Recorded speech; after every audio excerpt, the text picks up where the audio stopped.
प्रधानमंत्री जी का राज्यसभा में भाषण था, अगर आप उसको देखते हैं तो उससे मुझे ऐसा लगता है कि प्रधानमंत्री जी ने बात का सिलसिला अपने आप बंद कर दिया।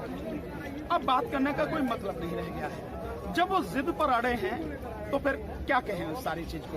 और जिस तरह से आंदोलन करने वाले लोगों को वो अपमानित कर रहे हैं, आंदोलनजीवी परजीवी कह के, तो मैं समझता हूं कि प्रधानमंत्री जी को अपनी भाषा संतुलित रखनी चाहिए। वो प्रधानमंत्री हैं, देश के प्रधानमंत्री हैं, उनके एक एक शब्द पर आलोचना, प्रत्यालोचना, समालोचना होती है, दुनिया भर में उसका क्रिटिसिज्म होता है। उनको एक एक शब्द संभल के बोलना चाहिए।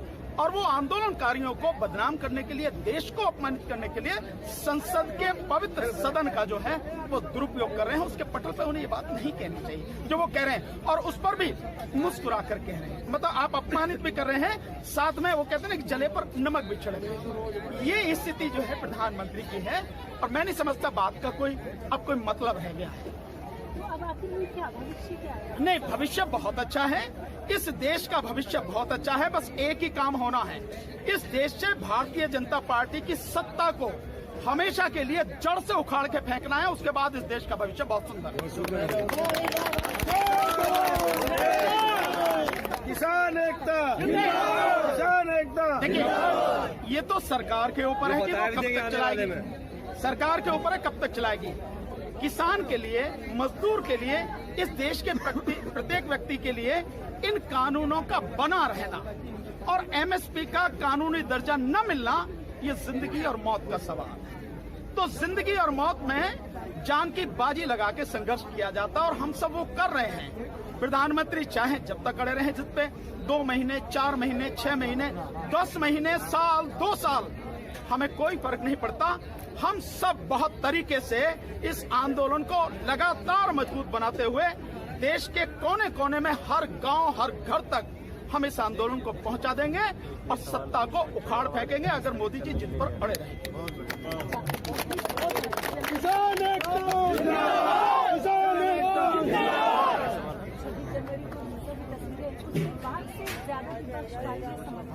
नहीं, निश्चित रूप से देखिए, पार्टियां पहले भी वो समर्थन में थी। हाँ, ये बात जरूर है कि उतना समर्थन नहीं था, लेकिन उसके बाद बहुत अच्छी है कि उनके अंतरात्मा ने उनको जगाया, झकझोरा, और उसके बाद वो आंदोलन में आने शुरू हुए।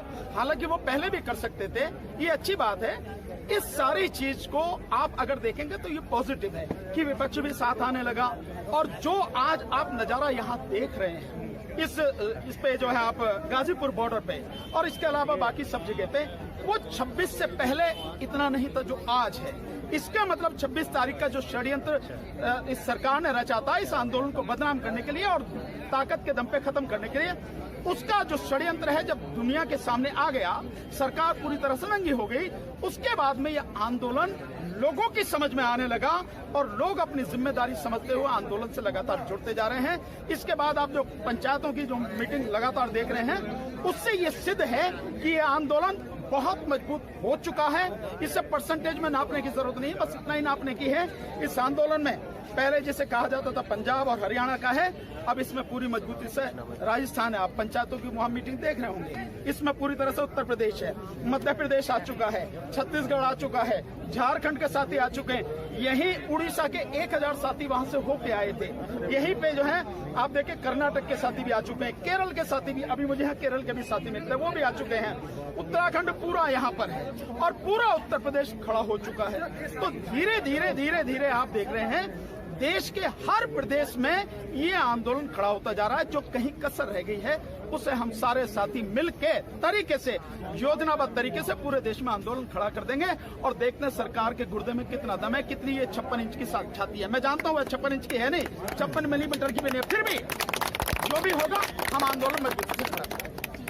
28 जनवरी को यहाँ पर हम लोगों के आंदोलन को कमजोर करने की कोशिश की गई। नहीं, वो 27 तारीख की बात थी। 27 तारीख की शाम को 6 बजे से 10 बजे के बीच का फेस था और बड़ा गंभीर था। इसको सबको समझना चाहिए कि शासन प्रशासन, ठीक है, अगर उसे लगता है कि कोई आंदोलन ऐसा है वो अपनी कार्रवाई करे, उससे दिक्कत नहीं। दिक्कत इस बात से है कि जिस पार्टी की सरकार है उस पार्टी का एमएलए अपनी पार्टी के और आरएसएस के गुंडों को लेकर आता है और पुलिस प्रशासन के साथ में खड़ा होके यहाँ गुंडागर्दी करने की धमकी दे, वो गंभीर परिस्थिति। वो परिस्थिति है और उसको सबने समझा और उसके बाद सारे एकजुट हैं।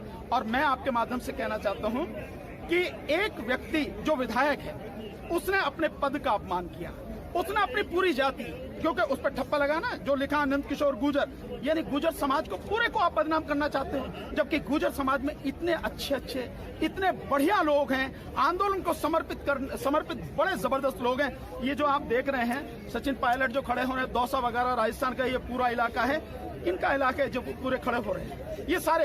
तो एक व्यक्ति अपने समाज को बदनाम करने की कोशिश कर रहा है, उस समाज को घृणा का एक केंद्र बनाना चाहता है, ये बहुत घिनौनी, बहुत ही गलत बात है। फिर भी एक जो और काम करना चाहिए था सरकार को, आपका पार्टी का विधायक आपको यहां भी गुंडागर्दी कर रहा, फिर लेटर लिख रहा है गृह मंत्री को, तो गृह मंत्री को चाहिए था कि इतना ही काफी था, उसने लेटर लिखा, उसे पार्टी की प्राथमिक सदस्यता से निलंबित करते, हटाते उसको, साथ में उसके खिलाफ FIR करवा के और उसको जेल में भिजवाते। ये काम होना चाहिए, पर ये नहीं किया। तो ये जो 27 तारीख को ये सारी घटना हुई, मैं समझता हूँ एक तरह से बढ़ियाई हुई, क्योंकि ना ये घटना होती और ना ये आंदोलन इतना बड़ा होता। अब आंदोलन सरकार की ताकत से बाहर। अच्छा, एक सवाल। सरकार और सरकार का मीडिया ये कह रहा है कि 2024 तक जो चुनाव आने वाला है उस टाइम तक ये जो कानून है इसको स्थगित कर देते हैं, तो इसमें कोई वो नहीं होगा। सबको ये समझना चाहिए कि कानून बनता है संसद से या विधानसभा से। सरकार जो होती है वो कार्यपालिका का काम करती है, यानी कानून को लागू करने की उसकी जिम्मेदारी होती है। बेशक सरकार ही लेकर आई, पर 500 संसद से हुआ, तो उस कानून को रोकने की या उस कानून को खत्म करने की जिम्मेदारी या अधिकार अगर किसी के पास है वो संसद के पास है, या उसे खत्म कर सकती है सुप्रीम कोर्ट, उसे नल एंड वॉइड डिक्लेयर कर सकती है। सरकार के पास ऐसा कोई अधिकार नहीं है। लेकिन मोदी जी समझते हैं कि जैसे वो अनपढ़ हैं, उनकी सारी मंडली अनपढ़ है, तो देश के सारे लोग भी अनपढ़ हैं। ऐसा नहीं है। सब लोग जानते हैं कि जो कानून वापस लेने का आपको अधिकार ही नहीं है, वो कानून आप वापस कैसे ले सकते हैं? ये केवल जुमला है, लोगों को मूर्ख बनाने की साजिश है।